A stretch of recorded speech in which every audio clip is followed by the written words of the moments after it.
IAS Hindi के इस platform पे आप सब लोगों का स्वागत है। हम लोग सीसेट रिवीजन क्लास के अंतर्गत कैलेंडर पढ़ रहे थे।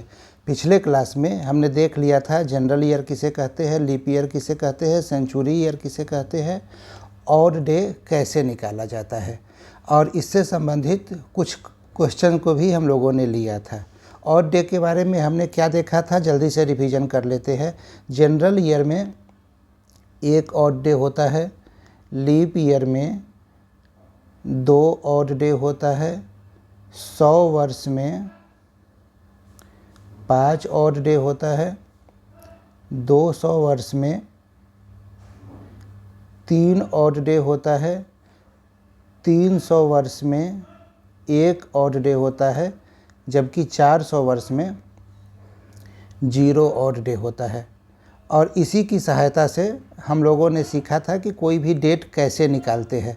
यदि महीने की बात हो तो ऑड डे निकालने का तरीका जो था उसी तरीका को अपनाकर हम लोग निकाल लेते थे। जैसे जनवरी में 31 दिन है तो 31 दिन को जनवरी महीने में 31 दिन है, 7 से भाग देंगे, जो भी रिमाइंडर आएगा वो ऑड डे होगा। तो ये हमने देख लिया था। आइए आज कुछ और प्रश्नों को हम लोग देखते हैं। यूपीएससी 2021 में एक सवाल पूछा गया था, 10 अक्टूबर 2027 कौन सा दिन है, कौन सा दिन होगा। 10 अक्टूबर 2027।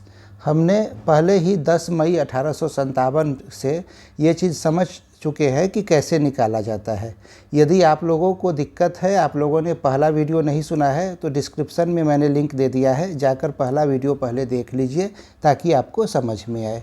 तो 10 अक्टूबर 2027 को हम लोग तोड़ कर लिख सकते हैं 2000 प्लस 26 वर्ष प्लस 10 अक्टूबर 2027।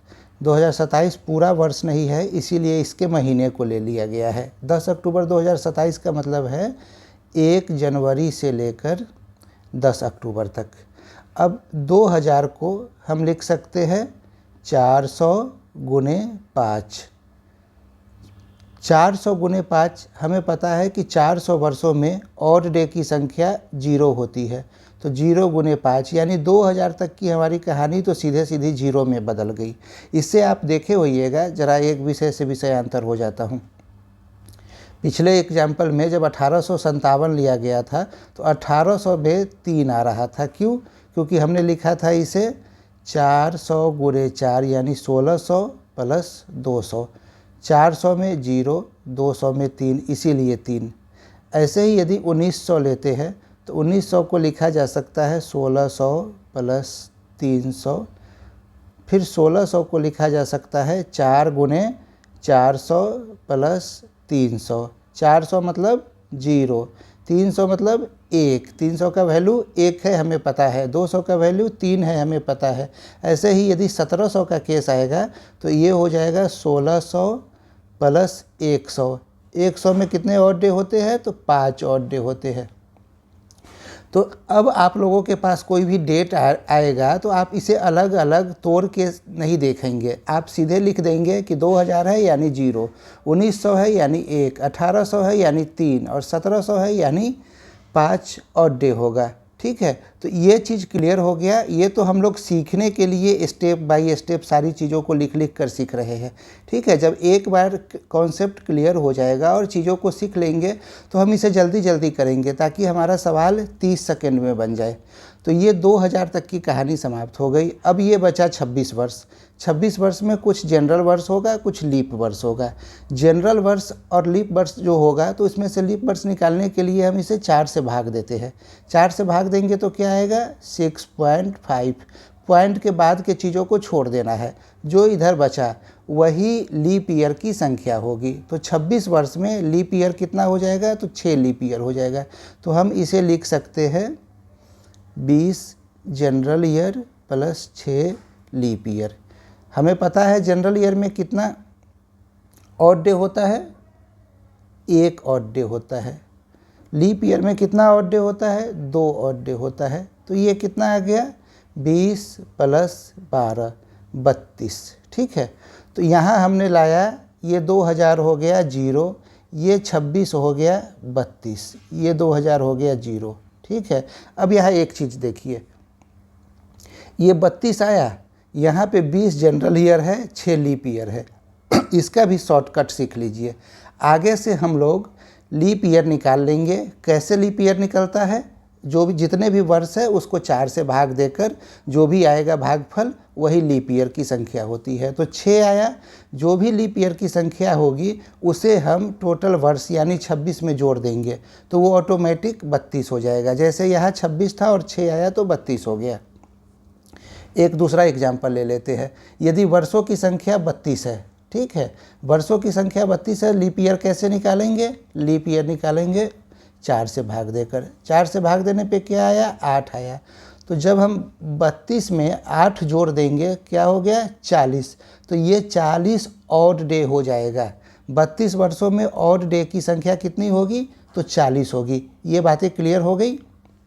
यदि क्लियर हो गई तो एक बार कमेंट में यस लिख कर बताइए ताकि मुझे समझ में आ जाए कि हाँ आप लोगों को चीज़ें समझ में आ रही है।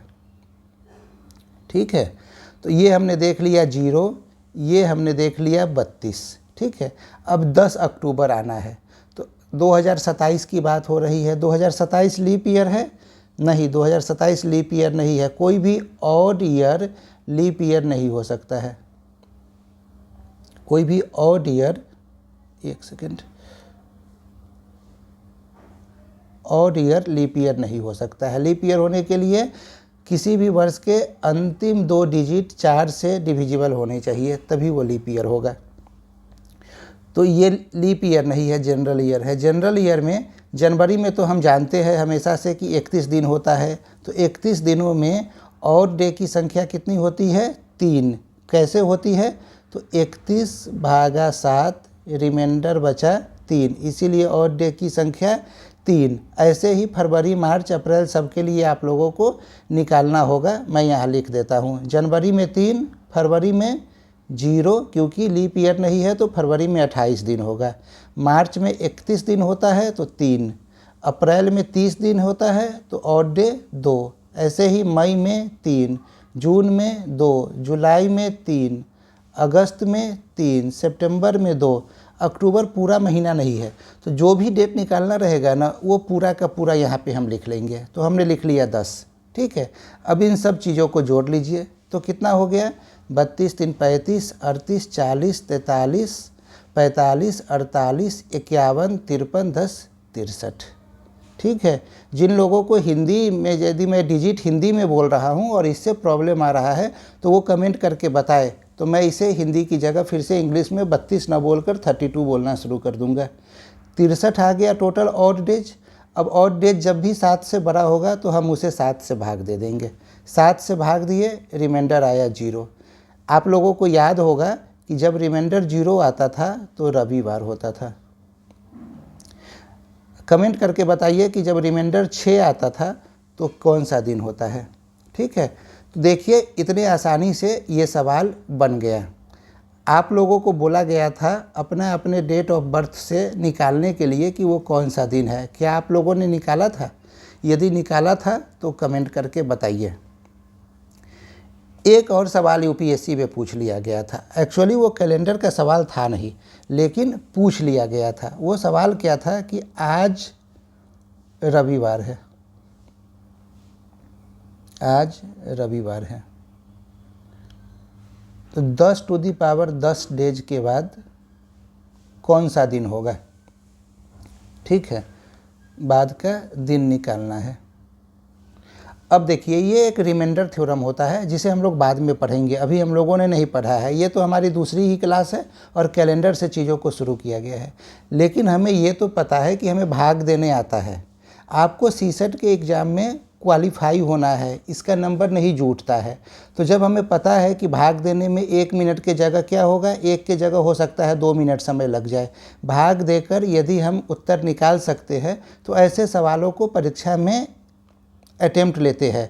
कम ज्ञान के बाद भी रिमाइंडर थ्योरम नहीं पता है लेकिन भाग देना आता है। ठीक है, भाग देना आता है तो क्या है, 10 के पावर 10 को हम ऐसे लिख सकते हैं ना, 10 बार।